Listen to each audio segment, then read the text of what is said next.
మూర్తి నాయనార్ రోజుల్లో పరమతం వాళ్ళు రాజ్యం చేశారు. ఎక్కడా శివార్చన జరగడానికి వీల్లేదన్నారు. శివుడికి చందన సేవ ప్రీతిపాత్రం కాబట్టి శివాభిషేకం చేస్తే చందనం రాయాలి. పైగా శివాభిషేకం పూర్తి చెయ్యడానికి చందన జలాలతోటే పూర్తి చెయ్యాలి.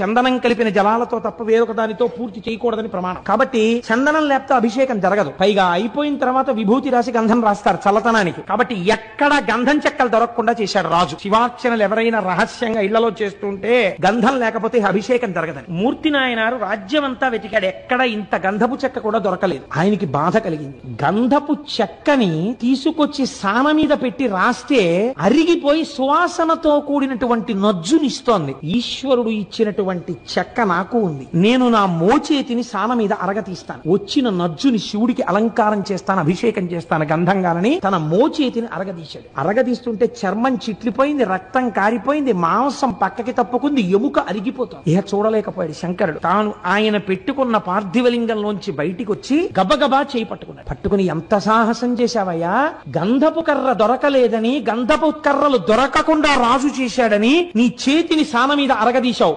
రేపటి రోజు నుంచి ఎక్కడెక్కడ ఎలా శివార్చనలు కావాలంటే అలా చేసుకునే విధంగా ఈ రాజ్యాన్ని మారుస్తాను. ఒక్కరోజు రేపటి రోజు అలా జరుగుతుందన్నాడు. అంటే ఆ రాత్రి పడుకున్నాడు మూర్తి నాయనార్, రాజు పడుకున్నాడు. మూర్తి నాయనార్ ప్రాతకాలంలోచి శివాలయంలోకి వెళ్ళాడు.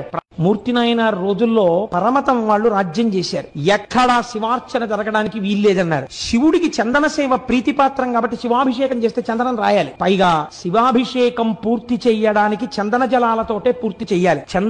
చందనం కలిపిన జలాలతో తప్ప వేరొక దానితో పూర్తి చేయకూడదని ప్రమాణం. కాబట్టి చందనం లేకపోతే అభిషేకం జరగదు. పైగా అయిపోయిన తర్వాత విభూతి రాసి గంధం రాస్తారు చల్లతనానికి. కాబట్టి ఎక్కడ గంధం చెక్కలు దొరకకుండా చేశాడు రాజు. శివార్చనలు ఎవరైనా రహస్యంగా ఇళ్లలో చేస్తుంటే గంధం లేకపోతే అభిషేకం జరగదని. మూర్తి నాయనారు రాజ్యం అంతా వెతికాడు. ఎక్కడ ఇంత గంధపు చెక్క కూడా దొరకలేదు. ఆయనకి బాధ కలిగింది. గంధపు చెక్కని తీసుకొచ్చి సాన మీద పెట్టి రాస్తే అరిగిపోయి సువాసనతో కూడినటువంటి నజ్జునిస్తోంది. ఈశ్వరుడు ఇచ్చినటువంటి చెక్క నాకు ఉంది. నేను నా మోచేతిని సాన మీద అరగతీస్తాను. వచ్చిన నజ్జుని శివుడికి అలంకారం చేస్తాను, అభిషేకం చేస్తాను గంధంగాలని తన మోచేతిని అరగదీశాడు. అరగదీస్తుంటే చర్మం చిట్లిపోయింది, రక్తం కారిపోయింది, మాంసం పక్కకి తప్పుకుంది, ఎముక అరిగిపోతుంది. ఇహ చూడలేకపోయాడు శంకరుడు. తాను ఆయన పెట్టుకున్న పార్థివలింగంలోంచి బయటికి వచ్చి గబగబా చేయి పట్టుకున్నాడు. పట్టుకుని ఎంత సాహసం చేశావయ్యా, గంధపు కర్ర దొరకలేదని, గంధపు కర్రలు దొరకకుండా రాజు చేశాడని నీ చేతిని సాన మీద అరగదీశావు.